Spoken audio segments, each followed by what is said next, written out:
Hi there, thank you for checking out Storemapper and welcome to this quick tutorial on all the different customizations that you can do to your store locator inside of the settings menu. The first section is a bunch of bits of text that are fully editable within the store locator. So I have a very simple demo store locator here which is linked to this account. The enter zip code or full address just allows you to customize this text here. It can be anything that you want. This text of the search button will allow you to change the actual call to action button here and the text inside of it.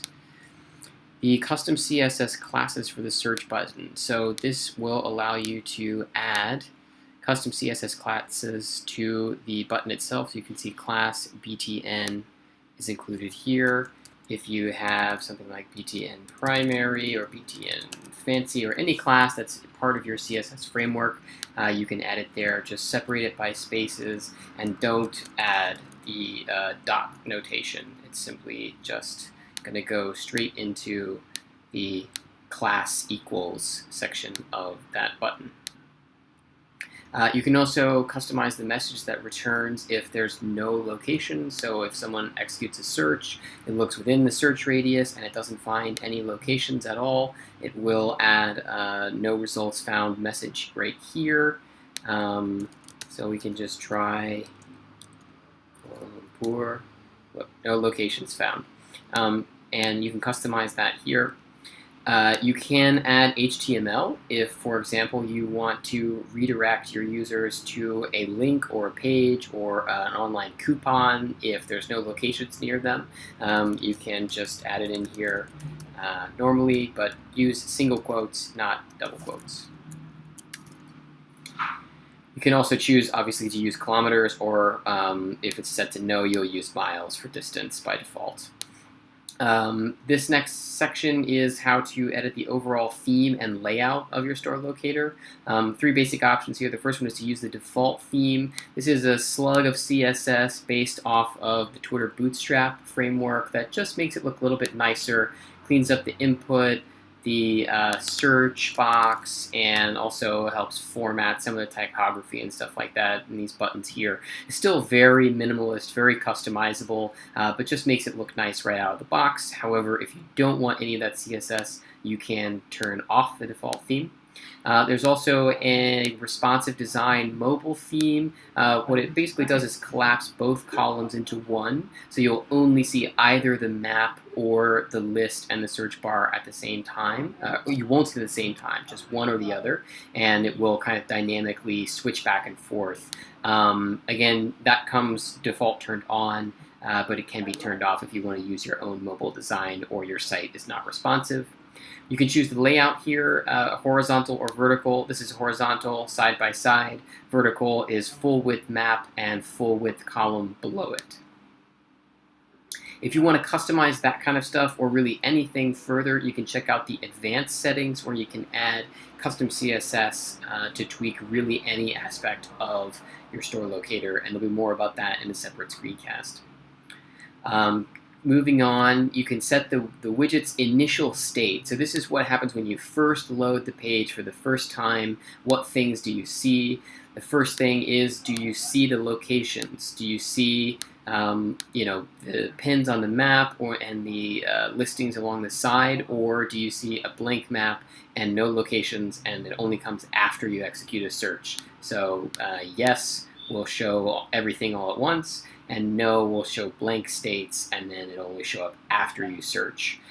This is primarily a decision for people who want to either show off all of their locations at once, or if you're concerned about your competitors sort of stealing your whole distribution list, you might want to set this to no. Geolocation. So when you first load the page, Storemapper is going to ask you for your location. It'll do the same thing on a mobile device. If you click allow, it's going to try to go ahead and execute a search and try to find a location near you. I happen to be in Bali at the moment, so there's no locations on this test database nearby. And you can turn that off if you want by setting geolocation to no.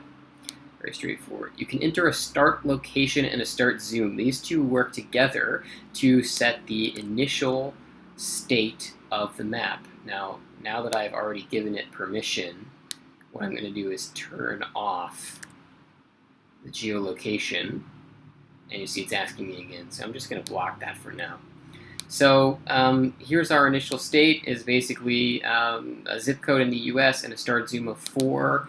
Let's say we actually want our map to start here, but quite zoomed in on City of Sydney.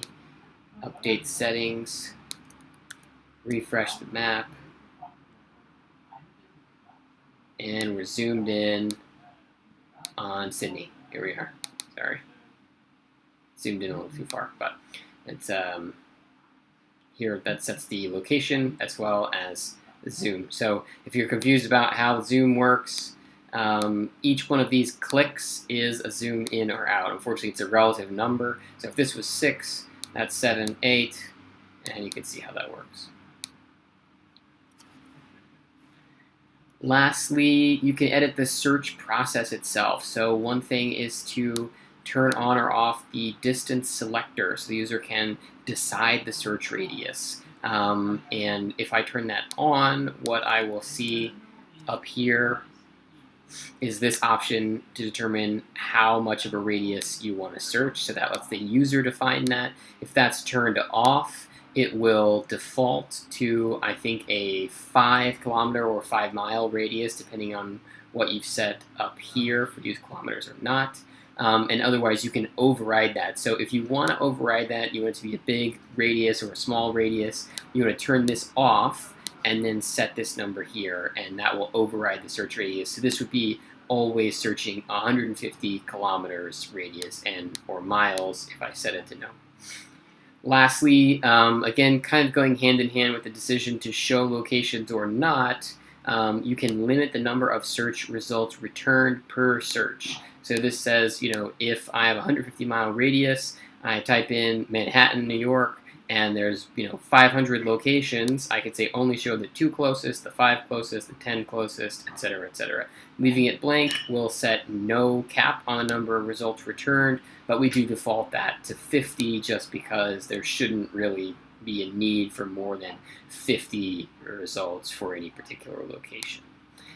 That's an overview of what you can customize with Storemapper. There's also several other categories here for other screencasts to customize the custom fields, the advanced settings for adding a custom map pin marker, as well as custom CSS.